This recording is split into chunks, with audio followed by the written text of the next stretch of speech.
Welcome to the Knowledge Entrepreneurs Show, where we celebrate the innovators driving change in the education industry.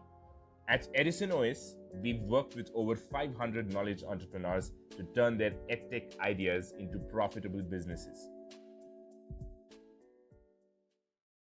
Hi, Archana. Good morning. Welcome to the Knowledge Entrepreneurs Show. Thank you so much for taking your valuable time to join me here today. Good morning, Jag. It's my pleasure. Thank you so much. Archana, I was going through your website, your LinkedIn profile, and a bunch of things. And one thing that was it kind of summarized well, I think, was your website. Mm-hmm. So you are a person who's wearing multiple hats. Yeah. You have a ton of experience. But before we jump into all that, how did it all start? Yeah, I mean, there were two starts, obviously, right? So, one start is actually three starts. Okay. One start is with my life, second start was with my career almost 30 plus years ago. And the third and final start was about the current venture, which I call as Conscious Living Center. Right. So, which one did you mean for me to elaborate, if I may ask? So please, start off about your journey up until the point that you became an entrepreneur, and then we will Okay. talk about your entrepreneurship. Okay, that's interesting. All right. So I actually was born and raised in very small towns in central India. Especially my father was like into mining and Oh, wow. transferable job. So every few years I was shifting into a new school in a small place where there were just about 6 to 7 so-called officers many times, and they would have just cut jungles to make those houses. So we would like have snakes passing through our legs, and like kind of those kind of places, because most of the mines were dug up in many places that had thick jungles, right? Right. So it was like that. So we had equal number of human friends and animal friends, I would say, and grew up like that. English medium school was not available everywhere. So we had to travel to a nearby town. And funnily, many times the E section was referred to as an English medium school. Otherwise, it would be all a Hindi medium. And only Okay. the textbook that was used was English medium. And Okay. then you can imagine, like, how good and how confident I was in speaking English. Of course not. So kind of struggled with that a bit, not very confident, but fortunately my parents always encouraged me to participate in any opportunity I got for the sake of participation and enjoy that. So Right. I was taking part in debate competitions, to dance, to singing, to badminton, to whatever was available at that time. I would be one of those always with my hands up, and teachers had to actually get me out of some things, because kind of we can't get you into everything types, right? Although many a times in the places I grew up, I would be the only girl raising hand when everybody else was a boy, but it didn't matter to me. Fortunately, my parents encouraged that. So that took me to some amount of having confidence and still speaking in English, especially when I'm prepared with it.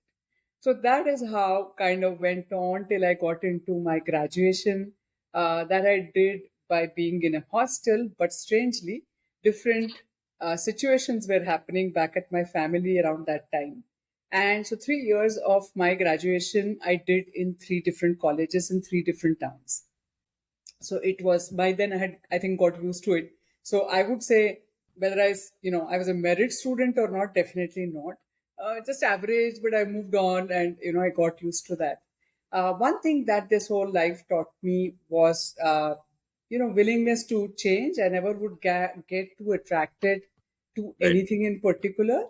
And ease of making new friends, because that was a part of survival, right? Everywhere, new teachers, new students, new friends.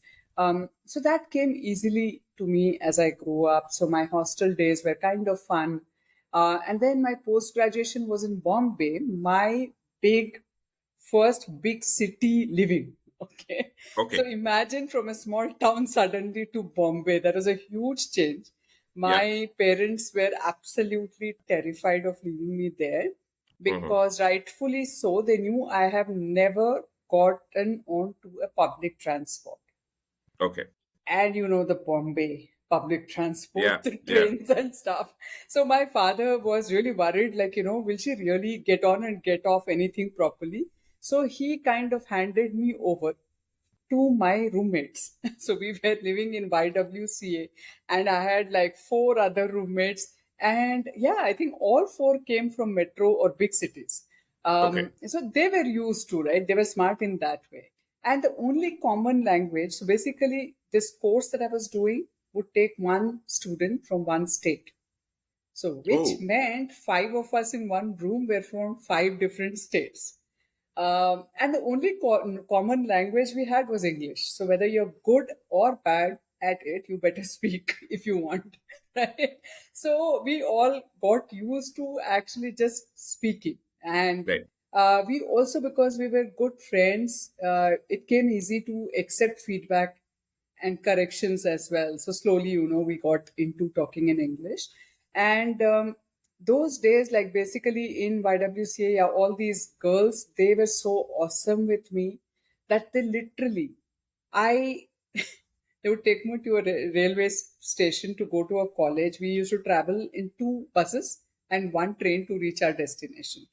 So we would get in, they all would get into a local. And as my father actually kind of correctly expected, I would be just there so terrified of the whole, number of people and the pace at which things are happening that I would still be standing there and the train would have left. And they had only instructed me one thing. If you get left, just stay where you are. So I would Mm. be just standing there and they would come back from the next station to literally like pick me up and push me in and get me thrown out. Like they taught me the whole process, frankly, and thankful to them. I finally started loving it, being in trains and buses, and loved the whole aspect of pushing my way in and getting thrown out, right? You just have to stand at the right exit around the right time and just this happens. So this was so much of fun, and I really explored the world, and I had amazing time and exposure. After that, actually, I started with my first job Hmm. in Delhi Okay. in National Chamber of Commerce and Industry, because as a hobby, actually, I used to write on current affairs, which used to get published in different newspapers and magazines even in those days. I never thought it was a big thing, but till I came to Delhi and people said, "Oh, you know what? You are good at writing." I said, "Really?" And this is, "Why don't you become a journalist or get into one of these chambers?" So that's how I got it. I was the first science graduate, I was told, to Okay. be taken into a chamber of commerce and industry in those days, Right. because they were all doctorates in commerce or economics. And Right. I was like, my post graduation was in special education, which was not even relevant to anybody there. So it was like, for all practical purposes, I was just a science graduate. So it was kind of funny, like, how can they take me and fit me into all these studious, PhD holders? But I was just plain lucky. I got in because of my writings that they saw, which they found interesting. And yeah, the journey started from there. I started as a temporary person, like literally not even a trainee. They called it something like a temporary executive or something. Right. And then in 10 years, I grew to becoming a deputy director there and handled many different areas. That actually my biggest learning foundation for my profession came from there. Right. So I really started off with environment, energy management, to TQM, telecom, IT. And I was really lucky that I got to be handling what was just then the in thing, like, what was the new trend coming in. And I happened to be managing that. So that came in with a lot of challenges, but huge amount of learning. And there, I got the opportunity to also work very, very closely with visionaries in their own areas, which was again amazing. They are a different species, I realized, right? And I was very fortunate to get mentored by a lot of them, a lot of love I received, a lot of mentoring I received. So that helped me grow. And then I was briefly, that was my first CXO position, was like at a national sectoral association, which was called Alkali Manufacturers Association of India, again in Delhi. So I was the executive director there for a year. And Right. then that is when I left, and I realized there are certain reasons why probably being a CXO for another corporate may be in conflict with who I am. And I became aware of, what a strong personality I am on certain fronts. I'm not ready to compromise on certain principles that I have, and I was not aware of it till then, really. Okay. And that is when I decided, okay, let me quit and let me see what I want to do. And that is when my first enterprise journey began.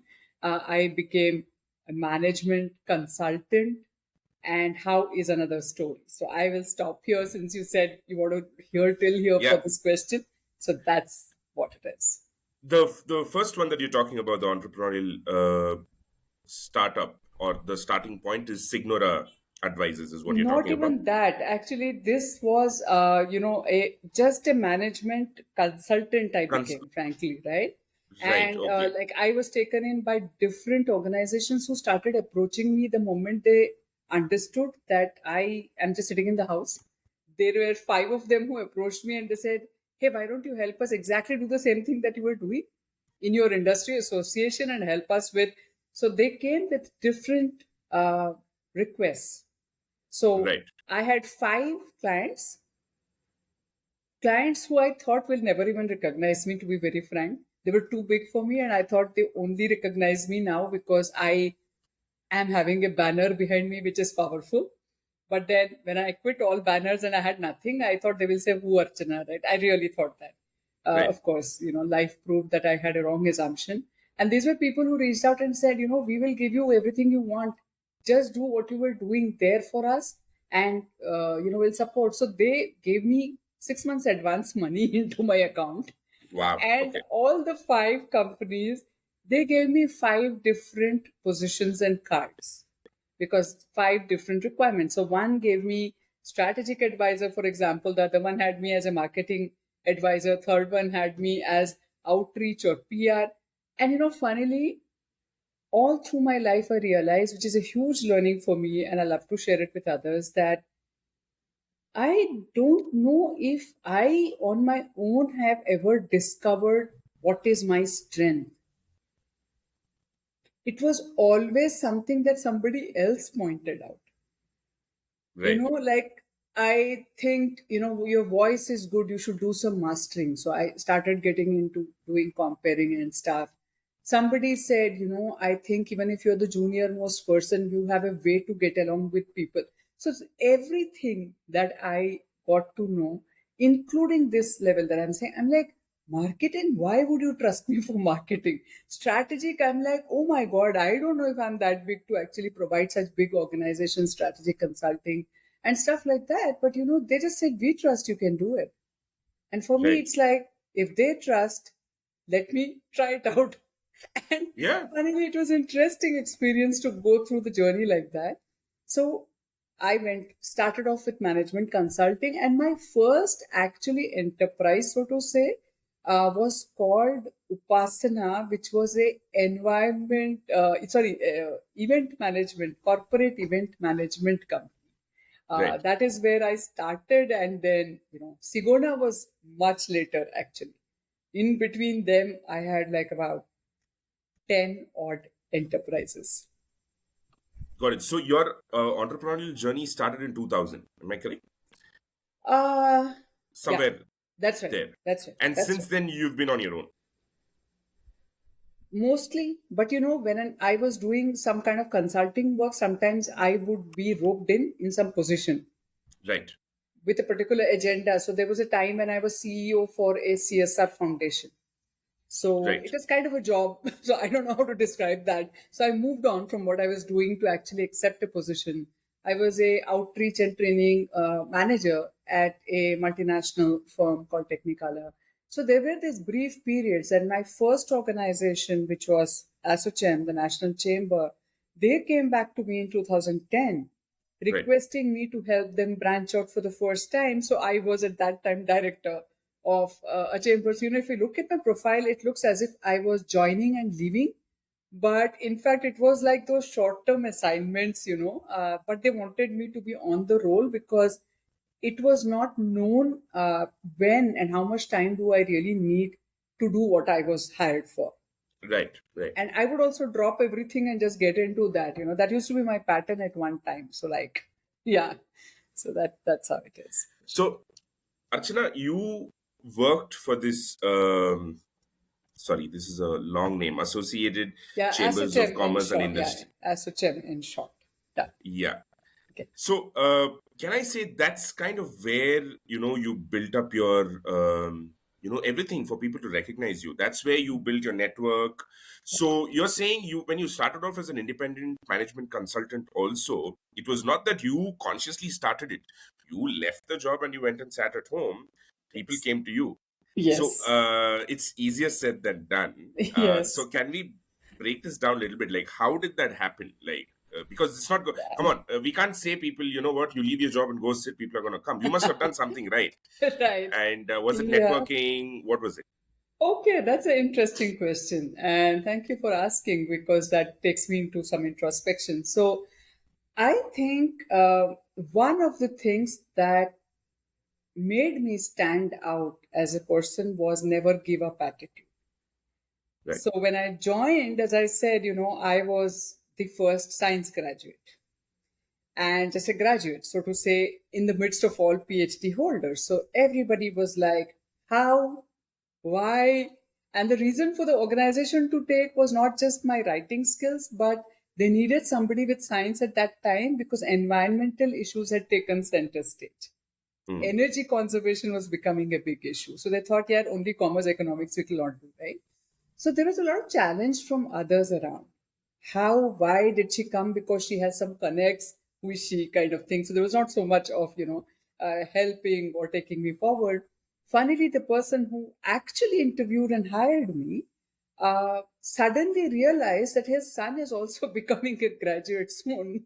And why did I hire her? I could have hired him. So he went all out to get me out of the system. Oh, okay. And it was, in today's time, if I say, you can probably call those things harassment, okay? I mean, oh God, in a different way. So I'll give you some examples so that it's understood in the right context.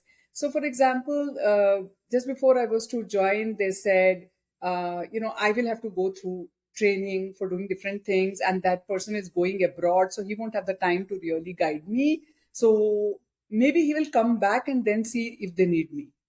I said, no, I'm joining. I will just learn and do something on my own. So I was like one of those, no, I'm joining, right? So they were like, okay, aane do. I was 19-year-old, bubbly little one coming out of college, knows nothing, okay? Just confidence from somewhere for some reason. So then when I came, they would give me things like, go and sit in the, fax machine. I don't know if you guys even know. Right? Yeah, okay, you are from that generation which at least knows. Thank you for that. So telex machine, fax machine. And I would so happily go, Jag, you won't believe. I was excited. Because I'm this 19-year-old who did not know how those things work. So they would even say, go and manage the reception today because receptionist is not come. I would be so excited because those plug-in things were there where the red and green lights you to go. I was so fascinated to get trained and whole day sit and just do that, or do the telex sending and receiving. And my fellow executives were like, we have never seen a more stupid person than her. And because she is accepting to do all this, now tomorrow they may expect us to do. And that's a definite no. So they all came telling me you don't have to accept. You have been hired as an executive. And then the next big thing happened. All the, those days we used to have stenographers, right? The typing pool and stenographers. So they all went on a strike. Nobody would want to work for me because they said, we all are also graduates, which was true. So why would we work for another graduate? And if she can be taken in as executive, then we all want to be executive too. So I literally used to wait for them to have their lunch breaks to go and sit on one of those machines and start typing on myself, my own documents. And before they come back, when they realized I was doing that, they started locking their systems. So I went and asked the admin. Now, this is probably the difference. I was not giving up. I was going to the admin and saying, I saw you have one British time typewriter, and not that I knew typing or computers, by the way. But I was ready to like tuck, tuck, tuck, one finger thing. But trust me, today I can type faster than any typist probably. I mean, not any, but most of them, right, with perfection. So I just learned it because of need, and I was okay to do that. So then I Right. went and I really got the British time typewriter. So the whole day in my office, can you imagine me going tuck, tuck, tuck, tuck, like that?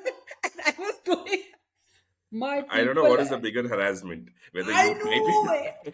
exactly. That's what my people around me were like. This is not happening. They're like, Archana, like, please stop this. Who We are can't. you? Who are you? And we can't concentrate. They're all doctorates trying to do some research, right? And I'm Right. like, tuck, tuck, tuck, going on here. And then after all this work, I would go to my boss. Oh God, I don't know what to even call him. Though I learned the maximum from him in hindsight when I think.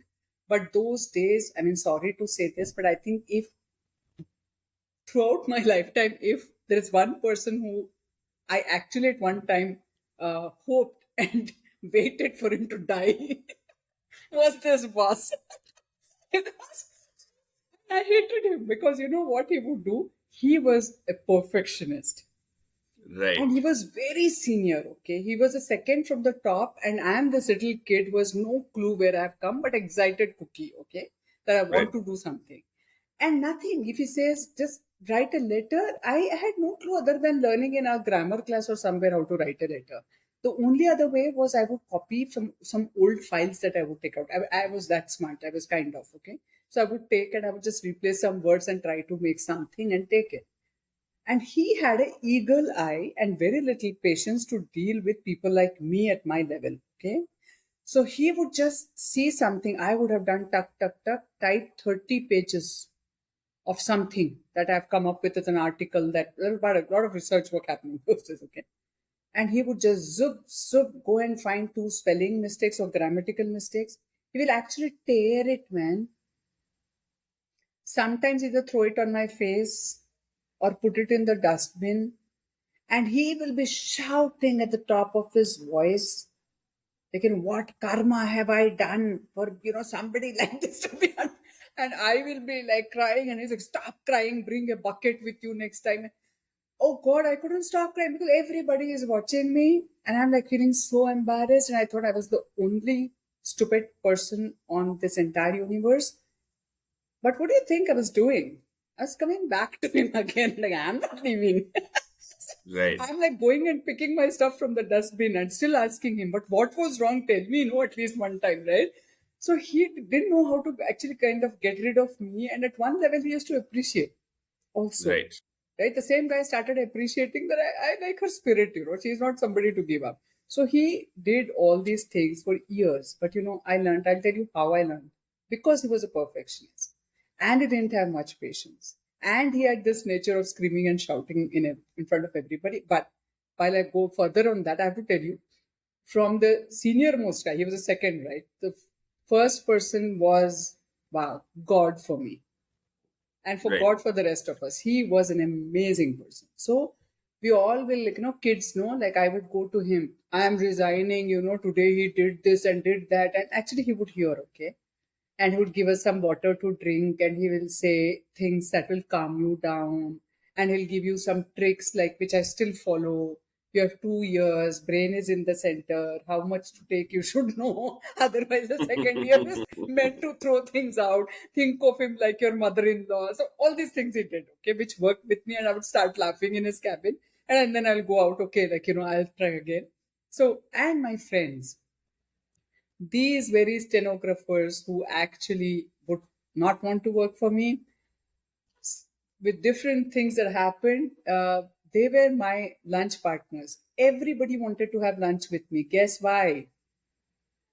Because the same reason I was crying just a few minutes back would be the best story that they want to hear while having lunch. Right. Because by then I'm laughing about it and I'm saying, and all of them are on my side, which I loved. So they are like, Archana, you are right. Nothing is wrong with you. Oh, I did that too. That fellow is useless, right? So I had that support system, right? So that was going on. And I think But at that point, they stopped refusing typing for you. yeah, so so that is a solution. So I went to the admin guy and asked, they're not allowing me to type. What should I do? So he gave me a computer. I was the Oh, only right. executive. I was the only executive who received a computer. That's why the stenographers became friends, because they thought, what's the whole point? She's typing her own stuff. So we said we will not work for her. She doesn't need us, she's saying, right? So Right. frankly, yeah. So that's how things happen. And in some time, they all actually understood. And they just liked me as an individual, and we became friends, and they understood what is the difference between them and me. It's not about the certificate of graduation. So Right, actually, right. there was an open context kept by the chief. Anybody who can write an article and present it will be promoted to being an executive. And that's when finally they all came to me and I wrote for them. And they were like, and then they became my friends, but the chief could get it because of my style of writing. I was young, I didn't know those things can be caught, right? So he called me and he said, this is not helping anybody, right? And then everybody accepted, yeah, we understand what we don't have, what she has now. Right. And they appreciate it. Until today, they are like some of the best friends I have. So sticking on, there were a lot of difficulties.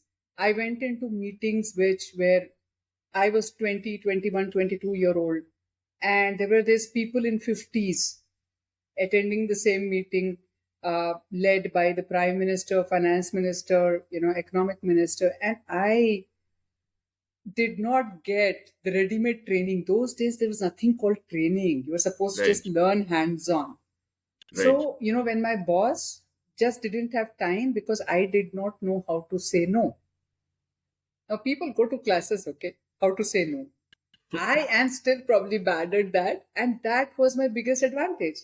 There were a lot of projects that would come and everybody would say no.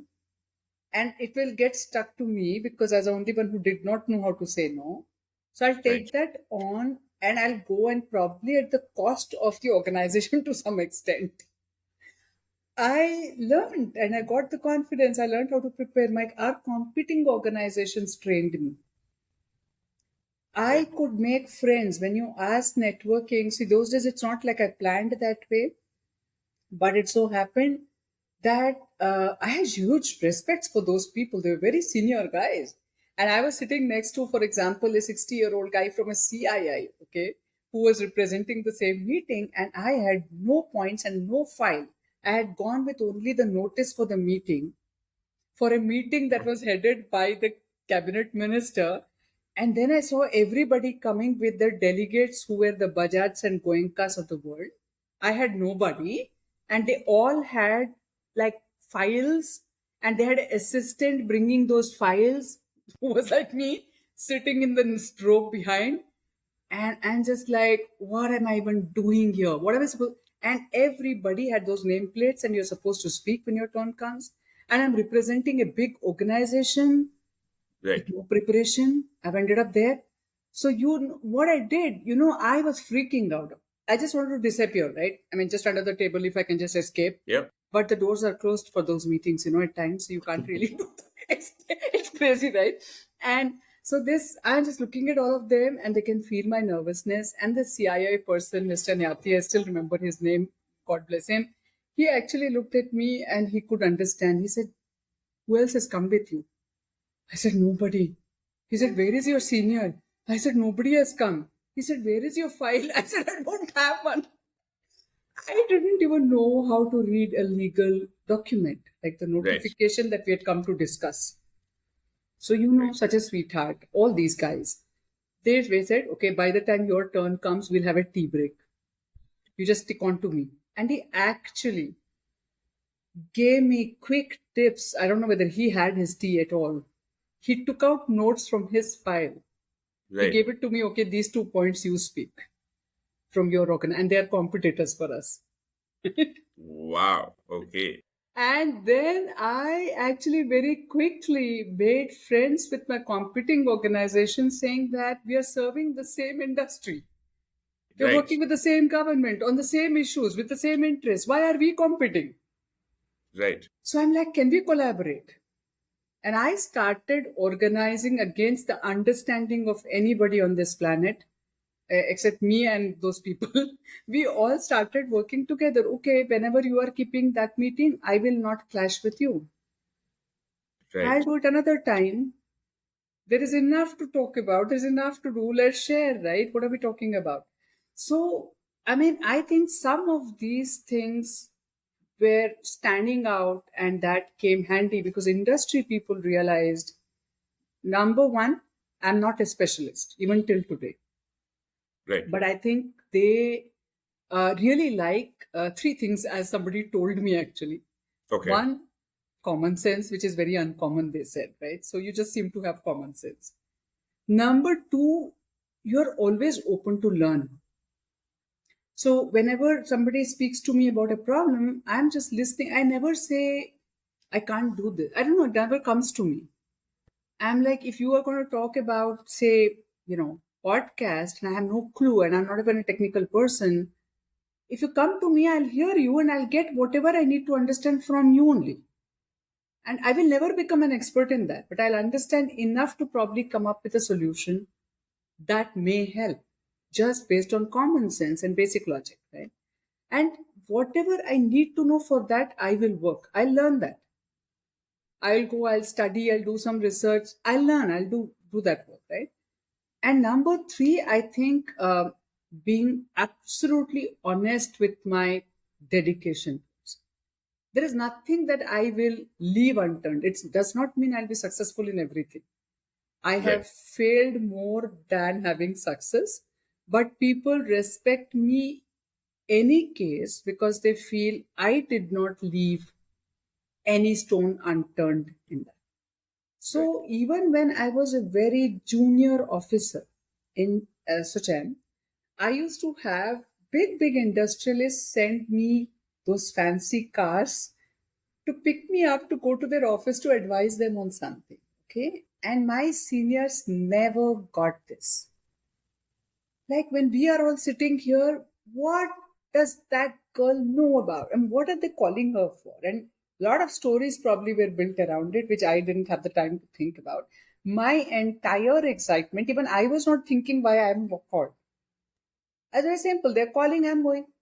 They're sending me the car. My whole interest was in seeing how nice the car is. And while I'm driving in the car, I am asking the driver about all the buttons I can test and try, because I knew in my lifetime I'll never probably buy those kind of cars. Right? And then when I go to their offices, they would give me space to sit in those big conference rooms. Those is I'd never heard or seen. And they had dry fruits, for God's sake, at snacks that I could eat as much as I want. And they had on those days those vending machines where I could have juice or coffee or tea as much as I want. This was like I was in heaven. I was ready to do what do you want from me, right? Give me the job, I'll do it, and I'll sit here for 5 hours if I need, because this is my life. This is the life I want to have.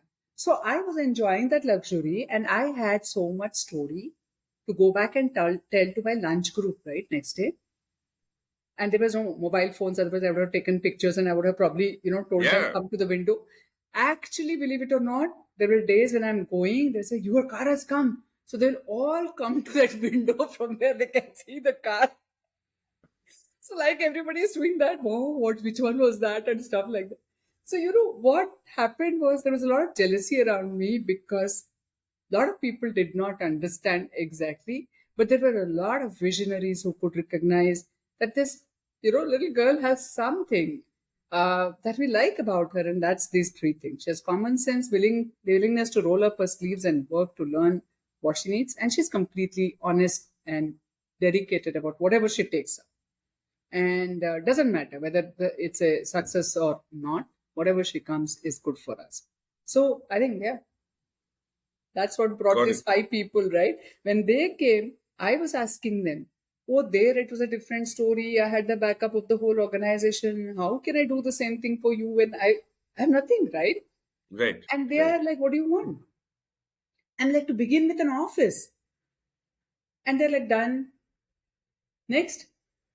And I started saying, and believe it or not, within 1 week in Delhi, I had an office provided then, and I've never invested one paisa in any of my enterprise so far, ever. So this office in Parliament Street in Delhi, Wow. Okay. I was provided for as part of the deal to take up the job. My office, and not their office. Right.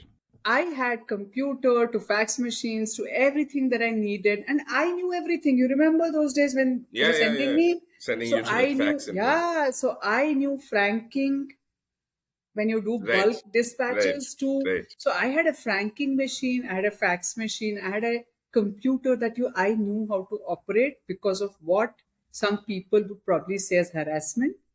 Oh God. And that guy who was throwing paper on my face and screaming and shouting and putting things in dustbin because of my mother-in-law, professional mother-in-law. Today I bless him the most and I'm grateful for him because he really made me who I am.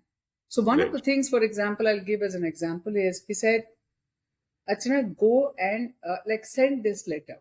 Okay. So what do I do those days? I prepare the letter. So he's approved it and giving it to the dispatch section to send it wherever it's meant to go. So I gave it to the dispatch. I came back. He saw me in some time. He said, have you sent the letter? I said, yes. He said, has it gone? I'm like, 1 minute. I ran to the dispatch. Has it gone? That I don't know. I gave it to the dispatch, right? So then they said 4 o'clock pickup. I thought, okay, I got the answer. So I came back. After some time, next time, when he said, send the letter, I had a smart answer.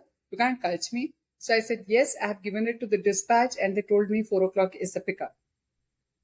So after some time, he actually saw me, or next day he saw me, and he said, has that letter been delivered? I'm like, 1 minute. This went on like, I'm like, no, you're not doing that. So I went there and I said, okay, how do you know you delivered? Then the dispatch said, no, when we send, we get to know and all that. So I said, okay, when is the estimated date of delivery? So I went 2, 3 more extra thinking now I am intelligent. I can understand where is he going. He's just trying to harass me, right? Like, let me go with extra answer. So next time he asked me, so I said, yeah, it has been sent. Estimated time of delivery is this. Next day on my own, I went, I was trying to be like one step ahead of him. And I said, by the way, I got to know he has received it. And I thought, all right, now he can't say anything. He said, so when can we expect a reply about that? I'm like, you're not doing this to me, right? And he would scream and shout after this, okay? The whole office can hear. You Right. people, I don't know why these stupid people are put under me and all that will go on, right? But you know what? Those are some professional stuffs that I have learned that today also is a rare commodity in the market. That you Yeah. complete the cycle. You can see future. Like, you're not sending a letter for the joy of sending a letter. What's your Yeah. objective? So I have to say, and that guy, I got a compliment one day after many years. He said, this is the stone that was given to me, and I chiseled and made a diamond out of it. Yeah, I said, you really chiseled, but yeah, okay, fine. Like, if you say so, that's a huge compliment that the same guy was standing next to me and saying that I'm a diamond. So that was lot. But yeah, the chiseling, are you ready to go through the chiseling is the question. Very few people take that action. Got it, Archana. And this is not the person who wanted to hire his son in your place, right? He's a Same different person. guy. Oh, he's the No, same. Okay. Wow. same guy who fell in love with me and said, I'm a diamond now. Yeah. That is some Yeah, transformation. absolutely. So, Archana, you made it pretty clear that it would look like you've been on and off with certain companies, but that's the way, your professional life went on, because you worked mostly as consulting. Yeah. But then I think at one point, probably what you're doing now with Conscious Living Center is something that you started Yeah. on your own, probably, with a certain goal. Yes. So how did that come about? Like, Sure. why did you decide to leave this and start something like Yes. this? That's right. So, one thing very important that I realized much later, again and again, I keep thinking of Steve Jobs in that sense. You can only connect the dots later, right, in hindsight. Um, that I have always, since my childhood, uh, like I was interested in solving problems for somebody. Right. And any job where I felt I am contributing in an impactful way to somebody or something, that kept me happy only till that point.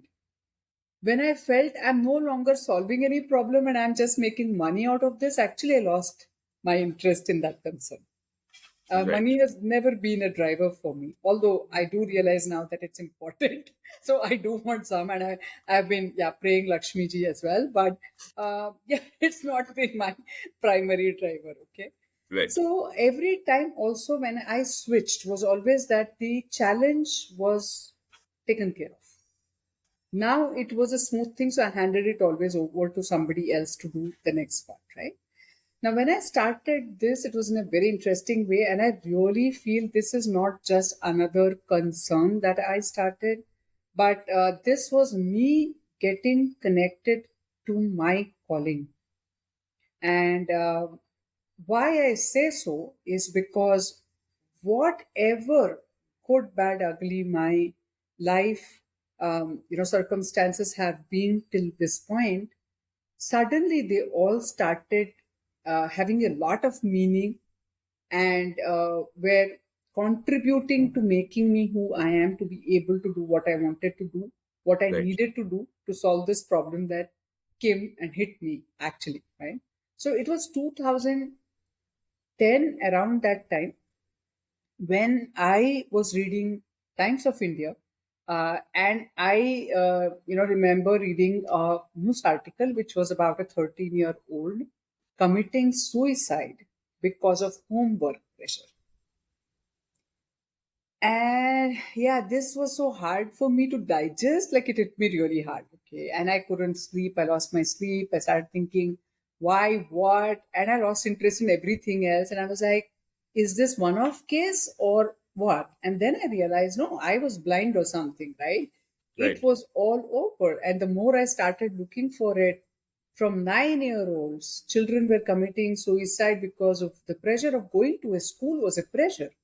Right. Exams, homework, fear of facing their peers, bullying, to go forward. And I started reading about 17, 18-year-olds committing suicide because they did not get the admission where they wanted.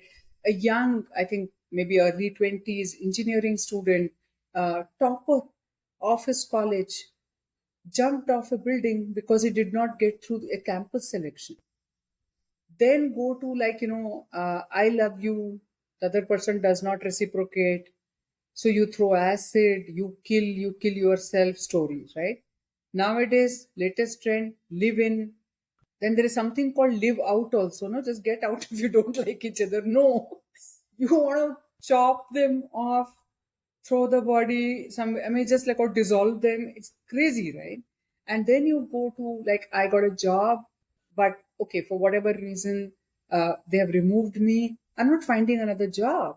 I'm hanging myself, right? Because of the EMI pressure, maybe this time. And then I get into a marriage. Marriage is not working out. I'll hire somebody to wipe out that other family. Now, when you start seeing, and this is not just in India, it's global thing, Yeah. right? And when I realized that, I felt, my God, like, are we all like a psycho society or what? And why? I mean, why on, earth are so many people doing so many things which is becoming like so common, right? And that is when this became my obsession. Like every other problem used to be, like, how to solve this? Like, how Right. can this be solved and why? So when you do problem solving, you want to go to the root cause, right? Where is the cause? Like, why is this happening? And that is when I really went into doing some research and introspection. And it took a few years, almost till 2015, when I finally got it. And I understood that the problem that we are referring to here is because of most of us having a conflict within us, which is between the life we are meant to live and the life we are living. So that causes a lot of frustration, which is coming out in all these forms. And we have difficulty in dealing with realities, right? Yeah. So when this thing I realized, and my question was, why is that happening? Why are we not living the life we are meant to live? The answer was almost like life changing for me. That the real thing is, we stress so much on education, the educated class, and all these things that we spoke is happening in education, educated class. It's not about uneducated or anything. Yeah. The problem is we are missing out in formal or informal education one fundamental or two fundamental stages of education. One is understanding what life is. Second is understanding who we are and why are we here. What's our purpose? Right? Without knowing this, from the time we are conceived nowadays, we are being taught things outside of us. 1, 2, 3, ABC, twinkle, twinkle, to Steve Jobs to Elon Musk. So a 8-year-old can write 8 pages about Steve Jobs, but will have no answer to give if you ask what is life or who are you, right? So I realized, okay, this is the problem. So if this is the problem, my next question was, what can I do about it, right? So one of the things that I decided to do was, basically it means we are all being pushed to live a life that does not make sense to any one of us. Right. You're all being told, you get up at 3, you join school because everybody goes, you have to go. Then you have to become engineer, doctor, whatever, because everybody becomes. And then at one stage you have to get a job because everybody has to do a job. Then you have to get married. Then you have to prove to the world you can have children, so you should have children. That's what we have gotten into, and nobody has the answer to why am I doing what I'm doing. Is this what I really want to do? Nobody has that answer. People know what they don't like, what they dislike. They don't know what they want instead. So this, when I realized, okay, so I wanted to wake up people and get them to lead a conscious life.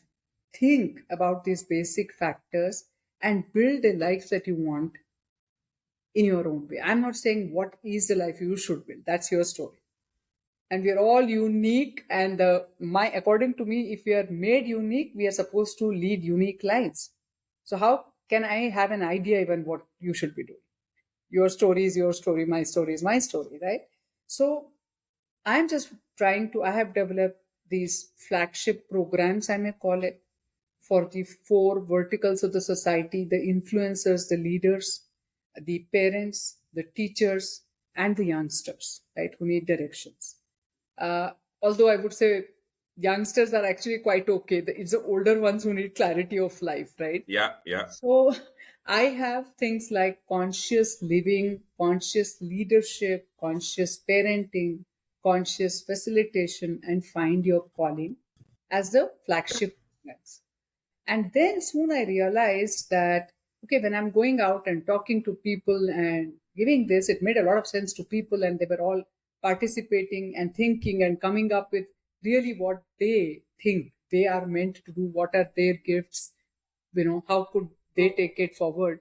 But the difficulty was, okay, I want to become not an engineer, but a musician. So, which is a school I should go to actually? And you are like, that doesn't exist around in our village, our town, our city, right? Very few options. Right. So there is a problem in the skilling aspect as well. So what we started doing was simultaneously start having tie-ups with what we call as associates, Right. and start providing training and skilling so that people can prepare themselves for their journey as well. Right. as much as possible from our end, right? Or we give them the guidance. So we have coaching, startup mentoring, life skill training, English language training, some of the other languages as well, and technical skill training as different verticals that are handled by different associates that we provide as, like, after coming through the funnel of the flagship programs, based on your need, we can customize all these things and give you what you need, or give you at least some counseling and consulting as to where else you can go, probably, and look for what you're looking for. So this has become my life story and totally dedicated to this my entire life. And the biggest beauty is, I would call this not just an enterprise and really my calling, because if you remember, the first thing that interested me was about saving lives. So these Right. are precious lives. So that still remains my basic fundamental objective of Conscious Living Center, is to really save precious lives and then transform them to lead a conscious life. Right. So that's my journey. And so far, there are at least, I mean, more, I'm not really counted. In fact, the more I start talking about this to people, I'm realizing I should put a count to at least the approximate numbers, The but number of maybe people that around, you've helped. yeah, I mean, more than just the big number that I just go and talk. There are about probably 15 to 20 individuals. I used to say a dozen, but then I realized recently that it's definitely more than a dozen now. But yeah, maybe around 20-ish people who were on the verge of giving up their life journey, literally on that verge, when they happened to call me because they heard of me, they read some book by me, or somebody referred, or they remembered from somewhere. And they are not people that I knew always. A Right. few people I knew, but they, when they called, they didn't call me, okay, I'm committing suicide, I'm so and so. Nobody introduces themselves, right? Yeah. So Yeah. you don't know whether it's a boy, girl, man, woman, and nobody is speaking most of the time. They are just typing somewhere, right? Chatting. So they are 15, 20, and this is even awesome and surprising for me also, as much as it is probably for others, that these 20 odd individuals are leading, a awesome life today after one single heart to heart conversation with me. Just one, mostly. Right. Right. So I just realized, wow, so that's a gift I have.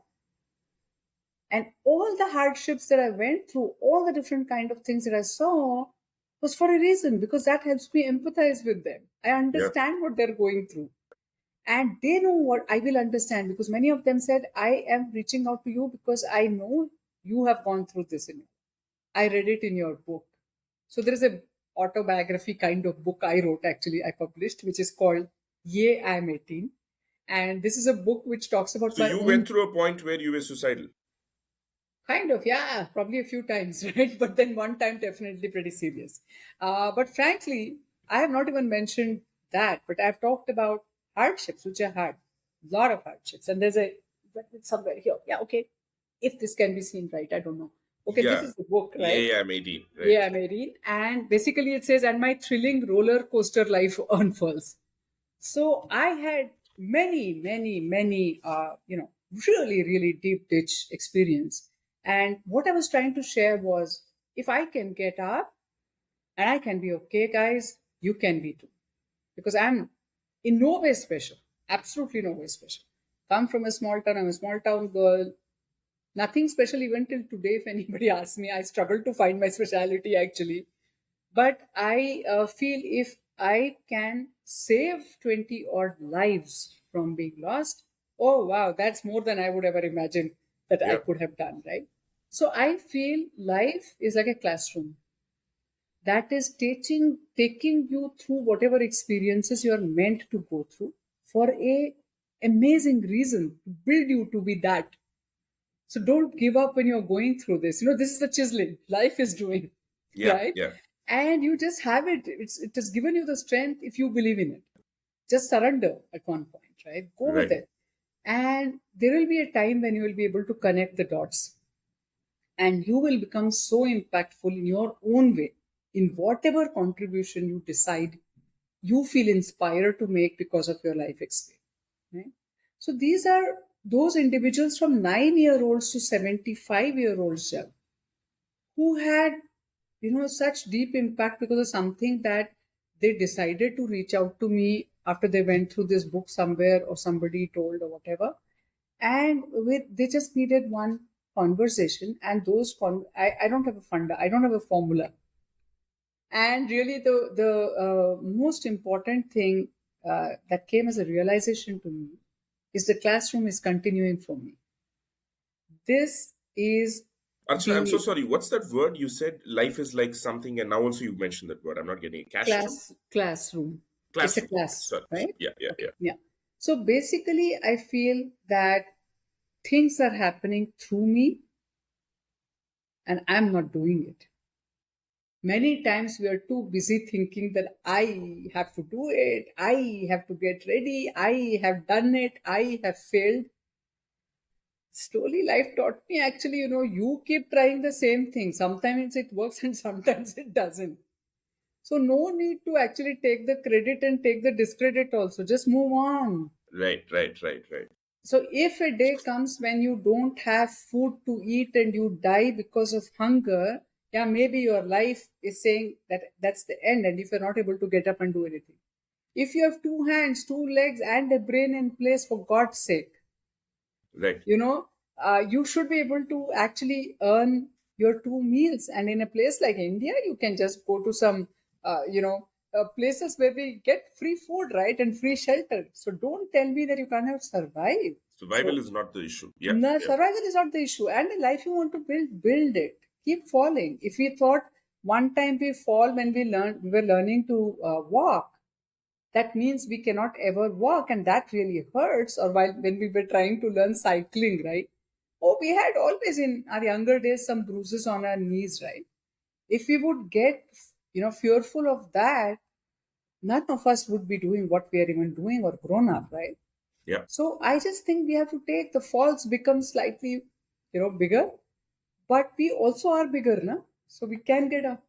So I think when I realized that just by making myself truly with the right intent available out there in the world, universe is acting through me to connect me to people who need to connect to me, and things are happening through me. So this is like really, really aligning within yourself, that click as to this is who you are and what you're meant to do. Right. And then I feel like the whole universe aligns with you. You align within yourself and the universe aligns with you. So tell me, Jack, like otherwise, how on earth will you find me and do this interview? Like it's just Yeah, yeah, yeah. so That's right. I just believe that, every small thing like this, every person I connect to, every small thing that happens is happening for a reason. And I have not done anything to get you or this, interview happen, but it's happening. This is the universal way of doing, putting pieces in place when you are in the right stuff and aligned with the universe. So now this thing has become so interesting for me. It's like, wow, I know what it is like when you get there and click. So guys, get there. Like, don't waste your time. Get there, right? So that's the excitement I'm there with. I can,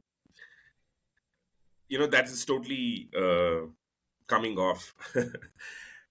And you said, 2010 was the time, around 2010 is when you kind of, got exposed to certain things and, you started thinking. Yeah.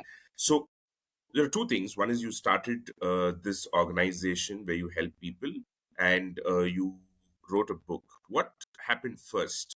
The book happened before this, or the book happened after this? Interesting. First, what happened was actually I started going out and speaking to my audience.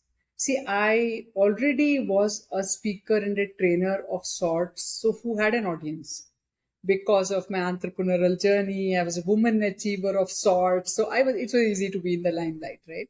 So I always had people, and I also had very deep links with a lot of charitable organizations, some that I had set up and some that were others, but I would go there to give talks and stuff like that.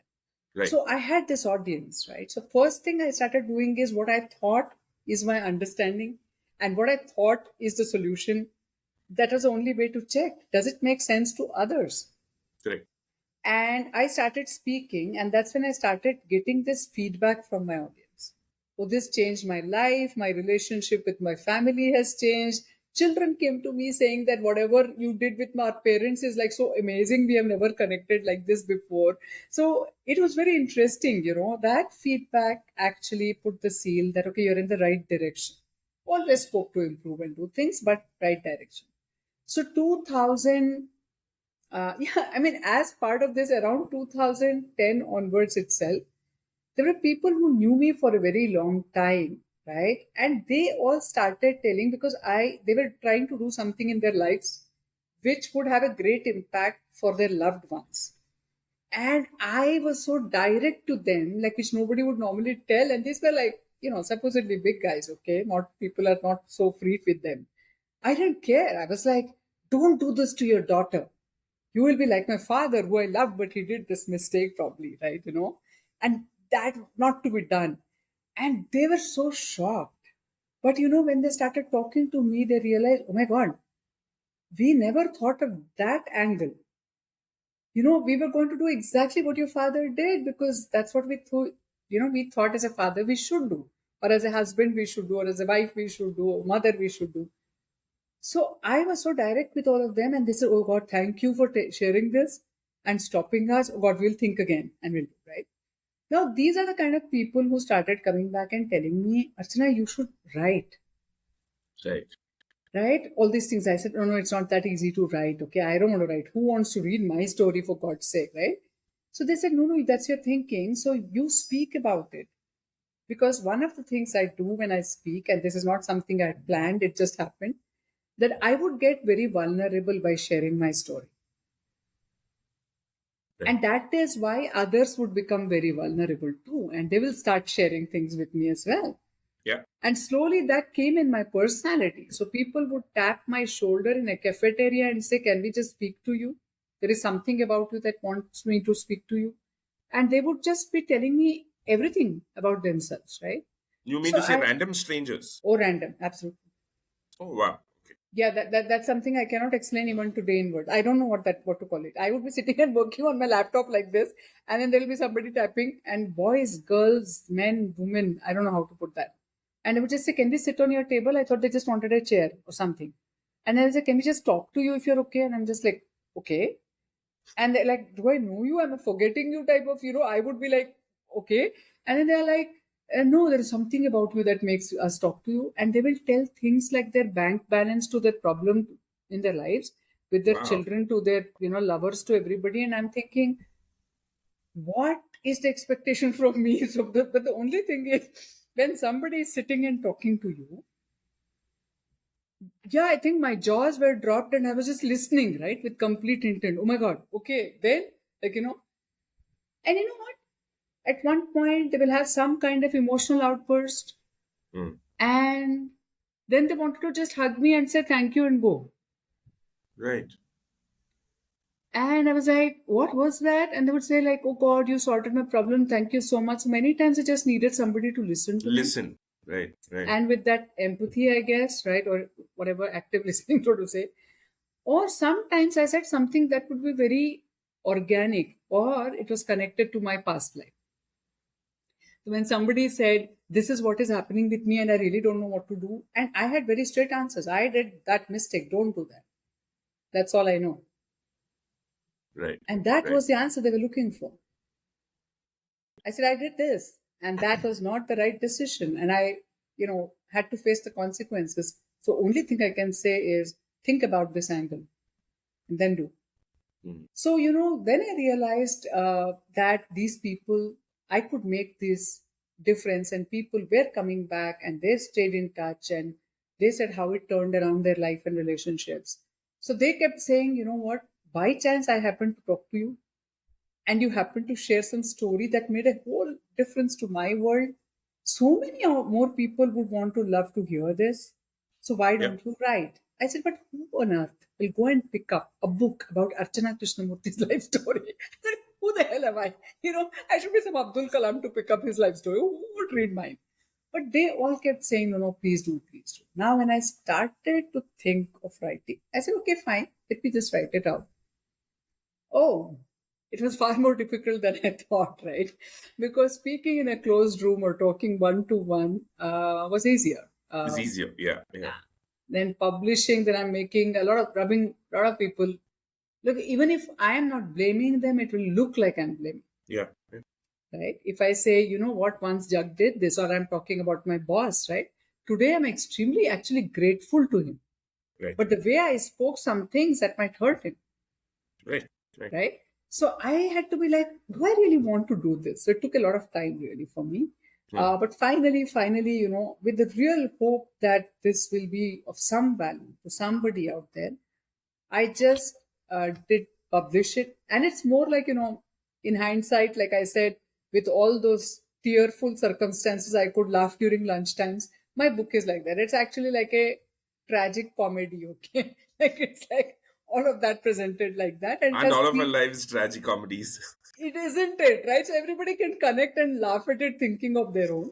And it has 3 segments, like personal life story, professional life story, and my spiritual life story as well, because all this somehow brought me into the spiritual journey as well. Right. So that's when I did. So the book came next. After my talks, the book came next. But then I had written the book.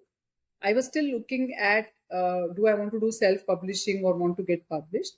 Around this time, corporates started calling me for giving talks. And then they wanted me to do training as well. And then I realized I am really loving it because that's my audience that I want to really tackle.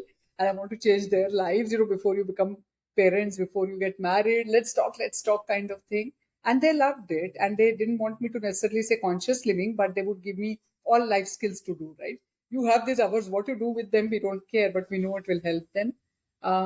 So I started doing that. And then I recognized that I need an organization to be registered to be, getting into their vendor list. Yeah, vendor list. And that is when I had to decide, do I want to become a society or a charitable organization that's doing good for the community, which I thought I was, but then a training company would not be seen like that, the way they will be wanting me to register, right? So it was complicated. And I was very conscious that I do not want to have either employees or partners in this business. Right. Because this is way too personal for me. I don't want to compromise on my objects ever. Right. Yeah, so I don't want any push-pull. So people have come with investment offers and all. I'm like, not required, right? So although if I get right kind of investment, I can do this so much more impactfully. Kind of it's difficult. But because of that, I waited for what kind of company can I register where I don't have to have a partner. So finally, OPC came out, one-person company. One-person proprietor. Yeah, one-person company. Correct. One-person company. So because, proprietorship will not get me to the vendor list in corporates. Right. So it was like complicated. So finally, I got this. So actually, I applied for being a OPC. So my company is called Mindful Living OPC Private Limited. And my book finally got published under my company's name. So it was kind of simultaneous that the book and the company almost came together. But yeah, company had to come together because it says it's published by the company. But writing had been done before. Got it, Archana. I was basically, trying to decode your, you may not like these words or, the way I'm taking it, but, my job is to kind of show to people or, try and elicit, okay, what are the processes that you follow to kind of see what you do as a calling is absolutely, that's one thing. But there are a lot of people, who might have the same thing, but who may not have had the kind of exposure or the platform that you've had. Because if you see, a lot of things, happened to you in a very uncanny manner, right? You didn't go out, you didn't put yourself out there, you didn't sell, you didn't market and stuff. But the reason I asked about the book was it's very interesting, right? Because who's stopping anybody from writing a book? Nobody is stopping anybody from writing a Absolutely. book. I was just trying to explore, can that be a marketing tool in any way possible for people? And I know for a fact that you did not write it probably from that point of view. You were hesitant, you were reluctant. People asked you to write so that, so that's one thing, right? But anyway, I'm just trying to, But you know what? To the question, to the thought that you have, yes, yes, and yes. So, for example, if you ask me what is the best way for me to go about uh, spreading awareness and growing my concern as a concern, right. the answer from me is very, very clear. I'm currently writing a book which is on conscious leadership, and I intend to write a book on each of the topics I mentioned. Okay. So, book is the way out, I feel, if you can communicate, because that becomes like, the background material Right. for people to know you, and you can use it for doing the events and courses that you offer when people come to you. So I do intend to write. So I think even about coaching, I'm a like certified coach. I really realize that people have different assumptions about who a coach is, and that's also because a lot of people are calling themselves these words nowadays, Yeah. right? So it's very difficult. Archana, sorry, since you Yeah. spoke about it, so who according to you is a coach? What does a coach do? Okay, that's an interesting one, and I love that question. Okay, so coach, there are different people who are calling themselves coach. So let's first understand the three main segments that I have understood. There are Okay. people who prepare students for competitive examinations. They call themselves coaches and coaching classes. So I think many people get confused when we say, a executive or leadership coach. It has something to do with those kind of classes. So that's a completely different thing. Number two, we will all have heard of coach in terms of sports coach. Right. Sports coach is relatable. It's not very different from the executive coaching. But something called executive and leadership coaching, this is basically based on neuroscience. Okay. Neuroscience is like how our brain functions. Mm-hmm. And there are institutions which are providing certification, training, and certification for people to become coaches. Right. And they also provide, when you become a master coach and do 2 to 3 levels, and you get some tools and techniques also for you to use. Now, in spite of doing all that, what we realize when we are in the market is you might have to customize what to use and how to use, Right. right? So you cannot do the same thing. So many times what happens is, yeah, I'm also certified, but two people may take you through the same journey differently, right? So a coach is somebody, I would say, who is a professional who helps you get clarity about your true potential and works with you like an accountability partner Mm.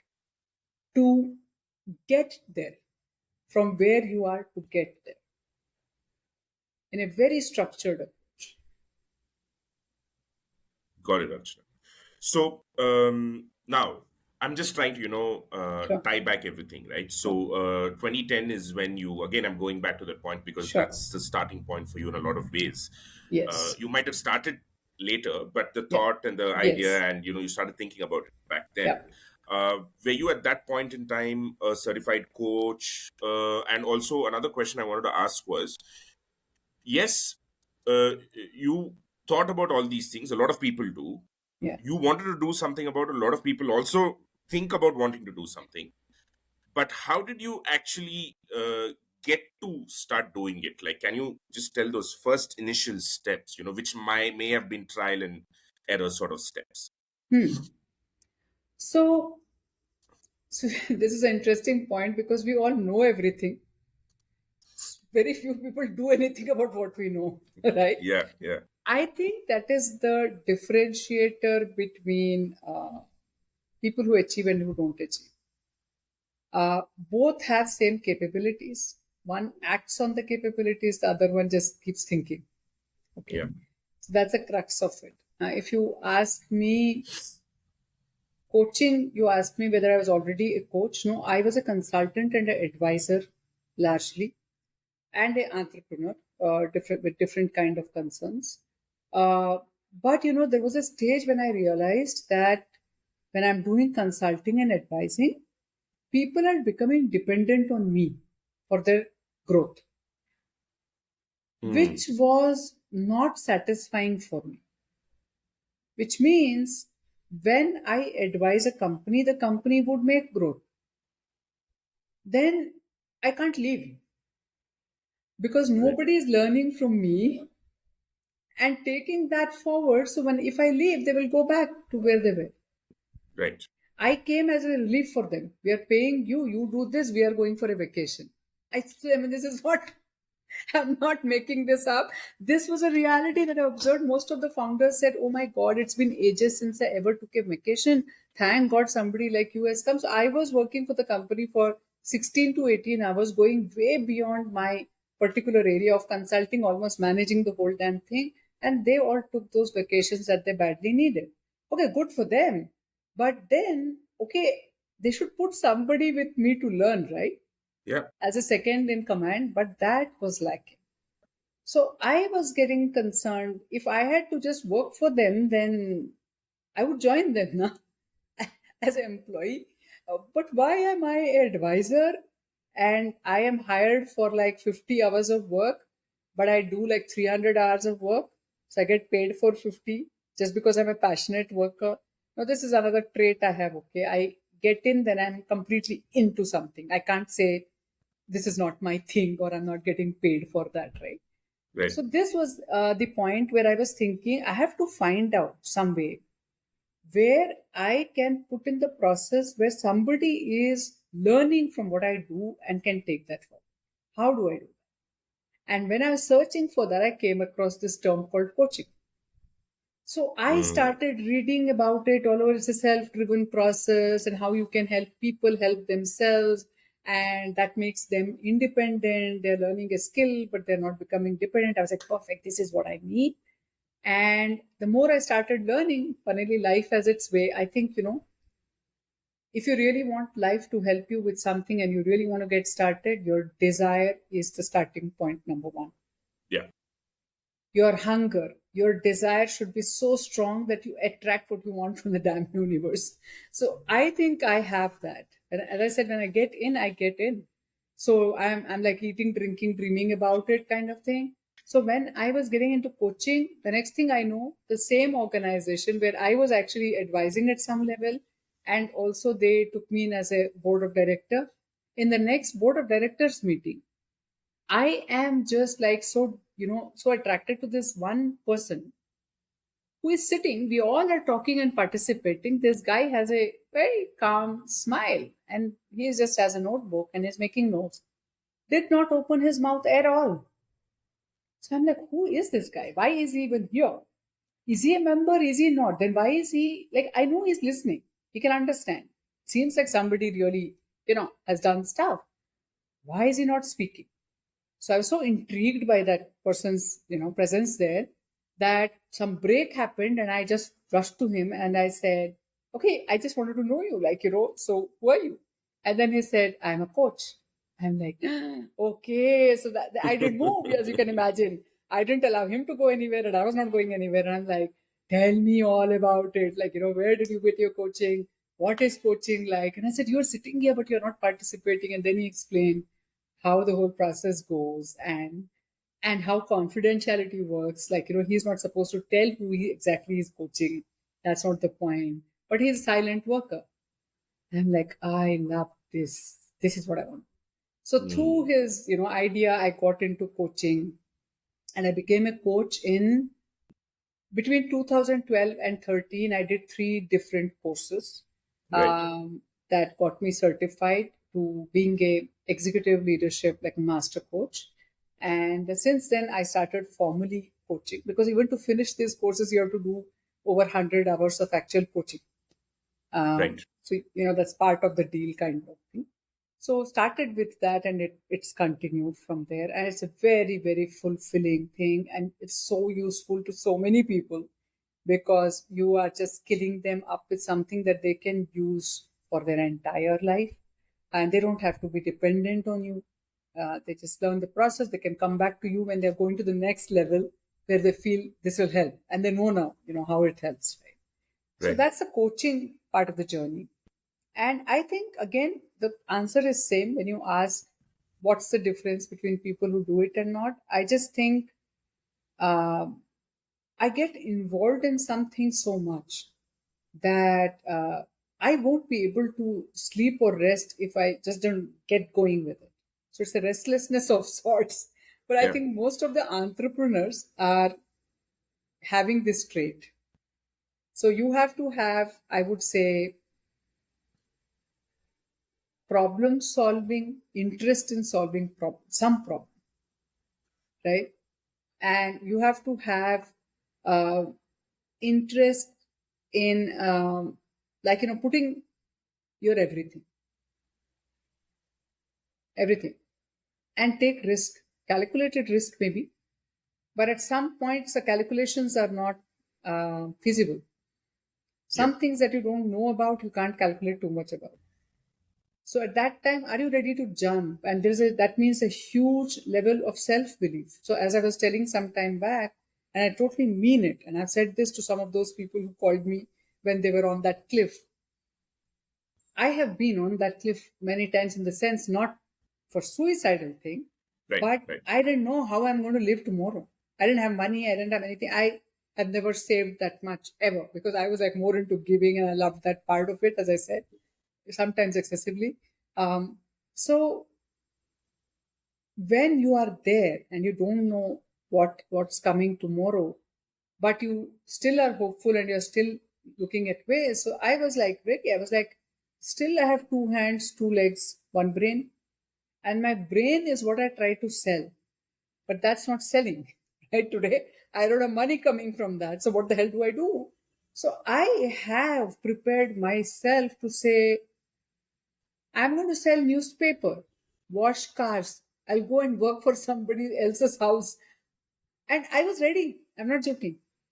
But life did not allow me that space. Between that night and next morning, things happened. But I feel that's the difference. That's when either you give up or you are ready to do things that you find awkward or you feel I will never do. There should be nothing that you never do. Nothing that you never do. So I told somebody, he said, I'm not getting a job. I've become a burden on my family, my parents, blah, blah, blah. I said, roll up your sleeves. Your job you're looking for is, for an engineer. Okay, you're not getting, roll up your sleeves, go and do that car washing, go to a mechanic shop, do something. And you know what? Within 3 days of having this talk, and this guy was going to 27-year-old, had lost his job, was not finding another job, and he was really keen and he was very confident guy, doing very well earlier. So he was super confident that he will get what his dream job. And then he realized he was feeling very dejected because not happening. Right. So then I said, listen, like he said, he had no money. He did not want to ask his parents anymore. He had asked enough of his friends, and he did not want to ask his roommate or friends. So he did not have food for the last 10 days when he spoke to me. So Wow. obviously he had probably lost it up there, right? Because no food for 10 days can do stuff to you, right? And when you have no hope. Yeah. But fortunately, for whatever reason, still he called somebody. That's great about him. Okay, he did call me. So I just told him, you know what? Either take a auto and come. I'll feed you first. I think you need food for your Yeah. brain to Yeah. work. Okay, first. Correct. So come here. So he said, no, but again, like that would be like taking from you. I don't want to take from my friends. Why will I take? I said, Arey yaar, what the hell? So whatever I I will also said. take from you something. Please come. Exactly. I was like, I will tell you, no, you can do some job for me and all that. But it was difficult. But then finally I said, okay, listen, right now you're going to take 10 rupees from your roommate. 10 rupees. Okay. And you're going out there because this was already 11 o'clock. I said, will you get biscuit, glucose biscuit somewhere? He said, yes. I said, buy all the biscuit you can get in that 10 rupees. Okay. Drink water and eat the 10 rupees biscuit, you will survive. Okay, nothing will happen to you. Eat Right. all the 10 rupees ka biscuit. Tomorrow morning, 3:30, you will get up and walk out and find where these newspaper balas are there or putting pamphlets still on some footpath getting ready. Go and tell you are desperate. You don't have anything to do. Can they give you one set of newspaper to put? Okay. And go out there and start your journey. They all have come your background when they did not have anything. Nobody, because of joy, is getting up at 3 o'clock and putting Yeah. newspaper, right? So they all will empathize because they have gone through that. And they're all young boys like you. Go there, they will give you something.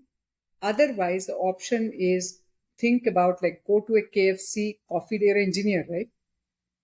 Coffee and with work experience, coffee day, whatever, those kind of Yeah. places, or even to he was a electrical or mechanical engineering, okay, one of the two, I'm forgetting now.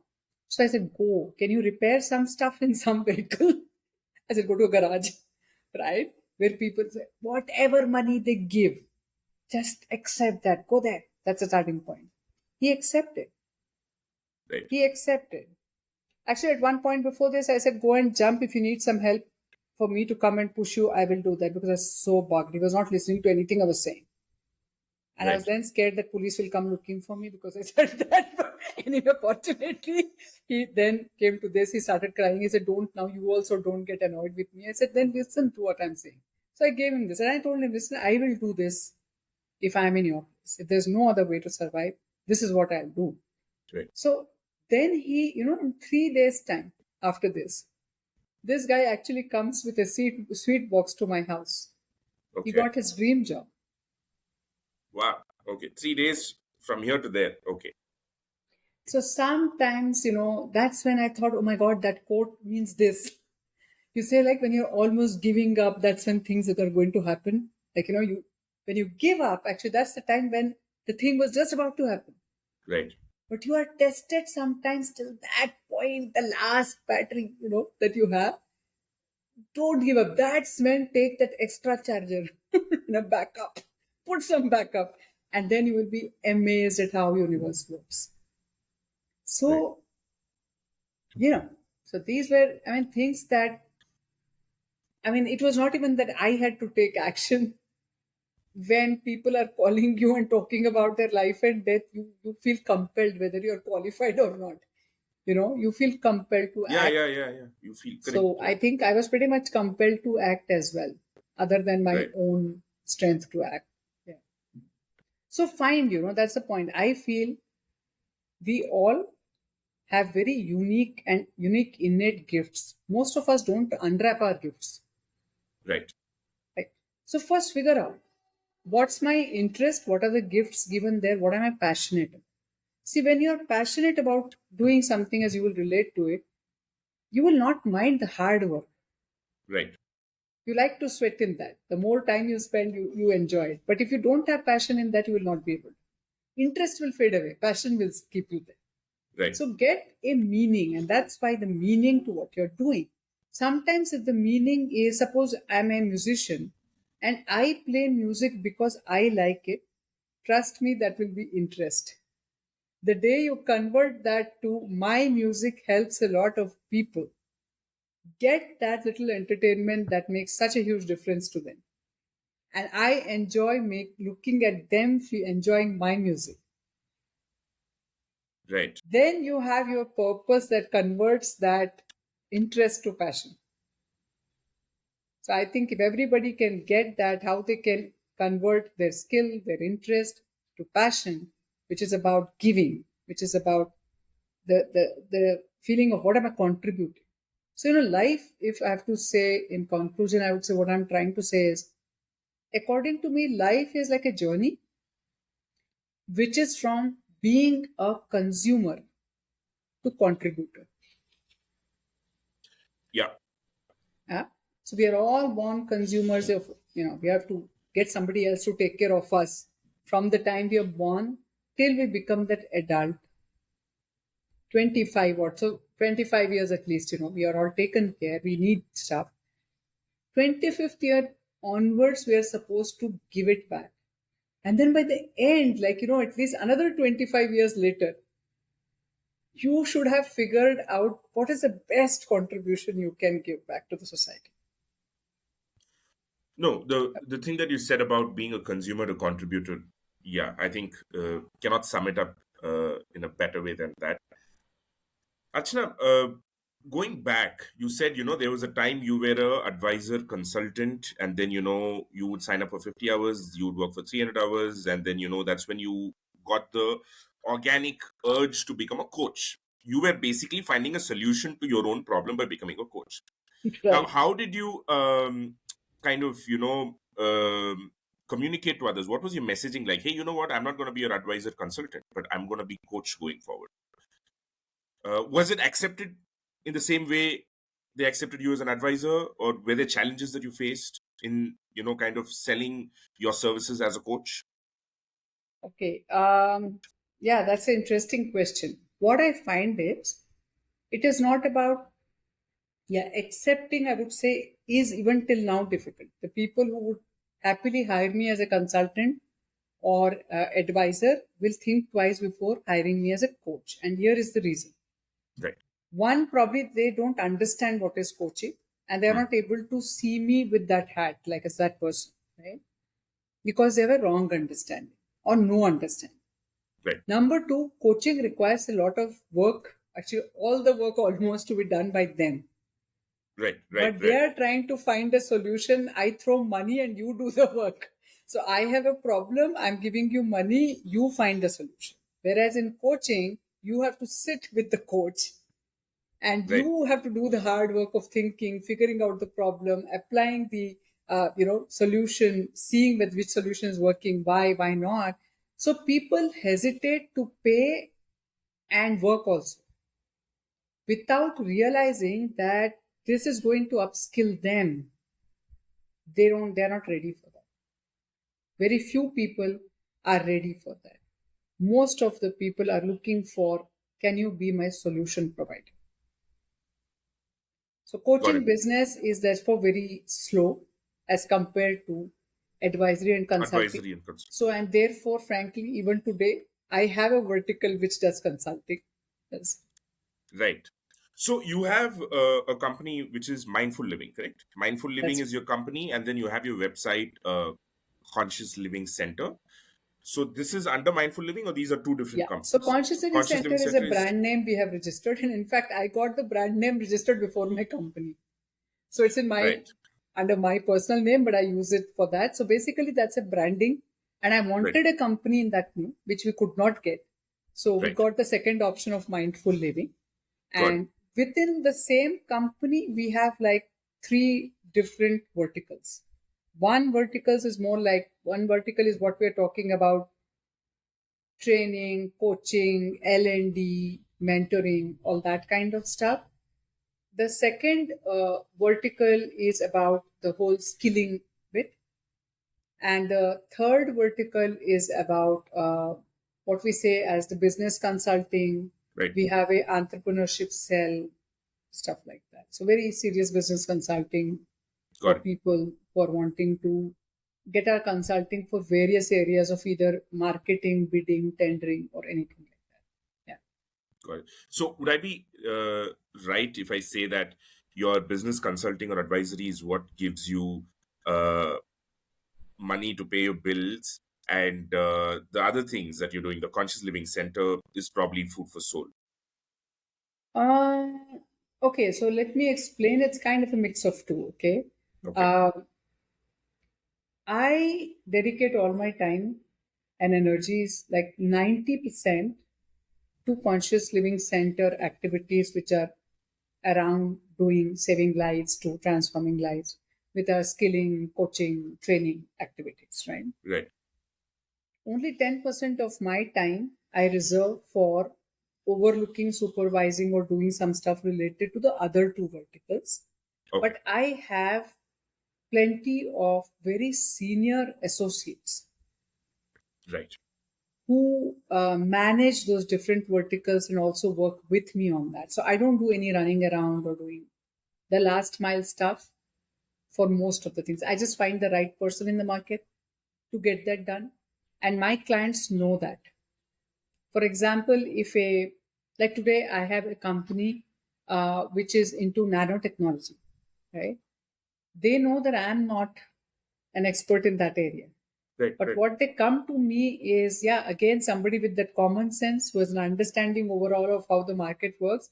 She can understand our requirement and she'll help us get connected or find the experts who will do the job for us. But they Right. want to deal with me as a Spock and they are ready to pay me that extra fee because they trust me. I'll do the due diligence, I'll bring the right kind of people, I'll be in the center to make sure things happen the way it should happen. And they Right. find it easy to communicate with me. They don't want to all the time be talking to that second or third level person, right? So I have many levels. So I do the initial client spot is usually my thing. The next level, I have a senior person who overlooks the whole project and the work. But then there could be multiple experts for different areas of that project. So if there's an ISO certification required, we have an ISO consultant who does that. If there is some other license required, there is some other person who does that, right? So we don't Right. put that person is only doing that expertise, but under the second level. It's fine. So Got it. money, you know what happens here is because I don't put that much of effort. Mm. But the good thing is this, that my 90% is giving me what I need. I don't need even for money to do anything else. But again, like it is killing for individuals. I realize for companies after coaching, they're stuck in some places. They're like, actually, okay, with coaching, I got all the idea. Now you said that, okay, I need to get started with marketing and I don't know who to find. Can you help? Do you know? And you know what? We are like, oh, okay, yeah. So maybe, so we'll connect you to a few people, you figure out. And that's how we got into these areas. It was not by choice for making money. But the interesting part, which is right of what you said, is if I do like one or two big consulting jobs with little effort, I make much more money than Yeah. all the Yeah. effort in this money. But Which helps you do your conscious living center thing, right? exactly. That's why I have kept it all under one company. Don't want to complicate it. And we do everything still mindfully. So we are extremely strong as a organization with all our associates that we will do only like ethical business practices. So still the name also works for us that yeah, we're talking about mindfully doing your business. So don't approach us if you don't want us to do it in that way. So that's what it Got is. it. I just maybe have two topics that I want to touch Sure. upon. Sure. One is sales. I did not want to assume. I'm at this point. I'm assuming you. I don't think you need to do sales because the kind of journey that you've had, the kind of connections, the network. But still, I want to make sure Uh, do you do sales? The difficult sort of sales.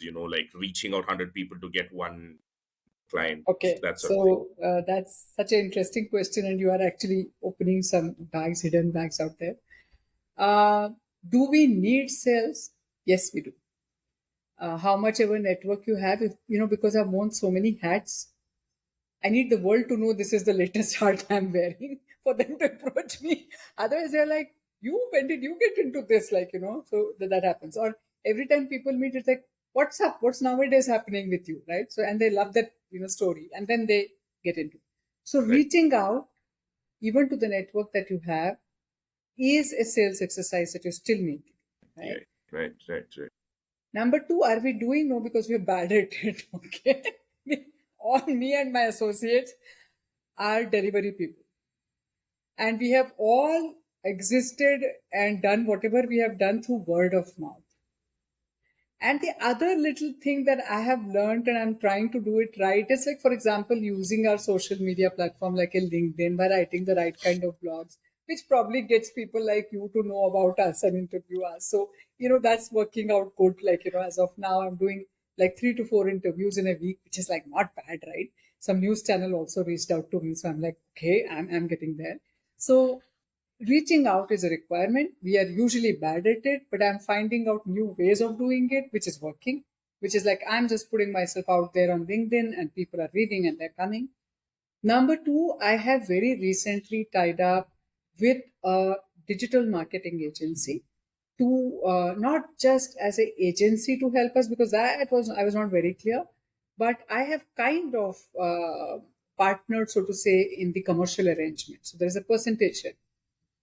So Right. there is this company that's with me. They're developing my LMS. They're going to sell my courses or whatever products and services, and they're going to take a share out of that instead of upfront payment.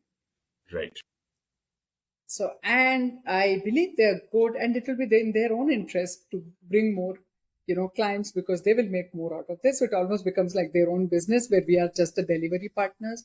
So our commission may be smaller, or the portion may be smaller than theirs, but yeah, if the technology backup is theirs, platform they are creating, they are doing the majority of the marketing, and I just can use the marketing material to get to my network. You see, I don't know how to Right. get the right material. Now they will make the material with my help, right?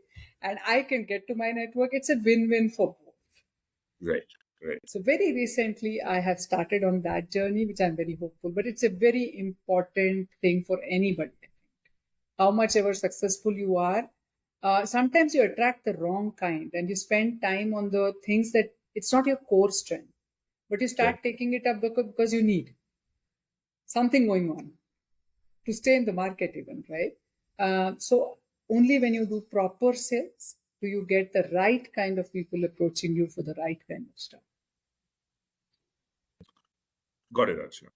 And the final piece to all this, especially, when you are sharing your knowledge, when you're skilling people, there is a need for tech. Like you rightly said, now, you've partnered with somebody.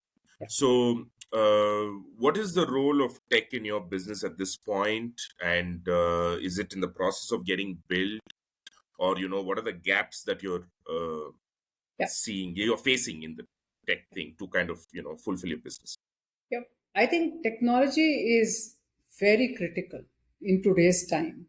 And for our business also, for two reasons, I would say. One, because, fortunately, one good thing from all this corona thing, pandemic that happened, is that people learned to go virtual and become comfortable with the virtual life, right? Yeah. Yeah. So what that did to people like us is it opened up boundaries for us. So now we are taking everything that we do to 90% at least virtual, because effectiveness, we have figured out a way to do it that remains the same. So there is personal touch sometimes required, which we can limit it to, like when we take one project, we can have one face-to-face meeting and that's that. Right. So the rest of it is technology dependent in that sense, because it's a platform you need to have your meetings, to do whatever you are doing. And yeah, thanks to actually as of now Zoom, that I am pretty much comfortable and dependent on, but have been using other stuff and exploring other things as well. Our LMS and all that is also getting built, and there we are using Graphy. And that is where actually our tech consultant or this partner who is there is coming handy. And he's taking care of all the tech requirements, from designing your marketing material to doing your social media marketing to creating a platform for delivering what you deliver, both kinds, right? Like the whole passive income recorded stuff to Yeah. Yeah. the live stuff, everything. So enabling is doing that. So as on today, frankly, that front, while being taken care, I am still exploring the right way to create my uh, funnel for leads, if I may put it that way. I Right. know there are lots of options. The problem is, when there are too many options, it's like mind boggling to figure out what will work for me and what is best for me. And everything is a paid option, which is obviously better.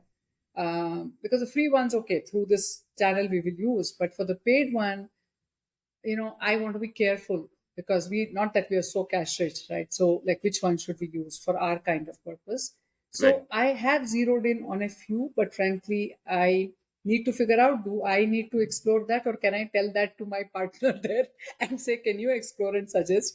I still need to figure. Got it. So you said you're using Graphy, but then Graphy is not solving all of your needs as Uh, far as so your there courses are, are concerned. so yeah, no, but even on Graphy, my choice was, do I want to start creating and doing all the tech backend? I'm not doing that. So this Right. tech partner is creating all that using the Graphy platform. And I'm still Got it. to figure out exactly what else do I need. So, so on the delivery front, I think from website to the LMS to the delivery of live and recorded classes to even creating an entire entrepreneurship cell, which we are doing, all that I think is definitely feasible from my understanding. It's a work in progress as I speak. But coming to getting the funnel of proper leads for coaching for our, and they're all very different, you see. Right. Right. Right. There is B2C, there is B2B, there is consulting, there is coaching, there is entrepreneurship, a completely different market we want to reach out. So I am still wondering how exactly to tackle that and what kind of budgeting I will need to figure out in my head. Do I need to go with some things phase wise, or can I really implement it together if it's not too much of a cost, if I can afford it? Those are things that are still like something that I'm trying to work out with discussions and stuff. Got it, Archana. Yeah. Archana, thank you so much. It's been an amazing, chat with you, and thank you for sharing, all of the things that you did in a very open manner. There was no what Yeah. to say. You were generous. That's how I'd like to put it. Thank you for that. Thank you, Jag. I mean, thank you for actually, first of all, giving this opportunity to share the story. And it's a great platform. It will help us a big deal. So thank you for making that contribution to the cause that we are working in. And you were amazing. You made it easy for me to share what I wanted to share. And Thank you yeah, so much. so all the It's our best to pleasure. you guys also, what you are doing. And always would love to stay connected. Thank you, Archana.